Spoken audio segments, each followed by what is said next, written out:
The Olmsted plant is a run-of-the-river plant, which means that power is only generated when water is needed downstream. Although these might not be the healthiest of food choices, many families find it easy and convenient to cook this way. As part of creating a Christmas atmosphere, the farm is setting up a nativity scene with live animals. The Xbox switchboard costs $99. However, the switches that go into the back can cost anywhere from $50 to $400, which makes gaming really difficult for many disabled users. Well, American Fork Police are holding monthly meetings to change the rhetoric from arrest to help. It's always going to be technically illegal once they break the letter of the law.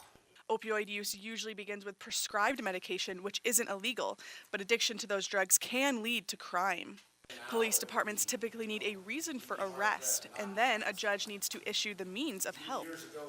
Right now, if somebody was to come to me and say, hey, I've got a problem with addiction, we're trying to break that traditional role where, sorry, if we can't arrest you, we can't help you.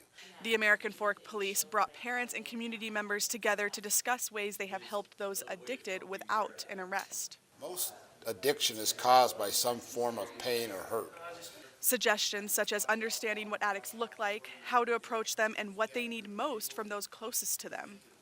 Communication, the knowing your neighbors, knowing your family members. There's a very typical stereotype that surrounds most drug addicts, but opioid addictions can happen on a wide demographic. According to the Utah Department of Health, 6 Utahns die each day from overdose, and nationally, Utah is ranked number 7 in opioid deaths. The U.S. Census Bureau says grocery habits in Utah rank prescription drug purchases at the highest percentage at 12.7%. We need to involve the whole community. Let it be everybody's issue and let us all help.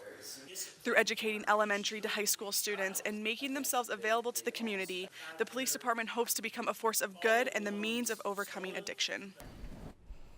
Yes, it was. Family, veterans, and community members all gathered together to welcome the body of the fallen soldier.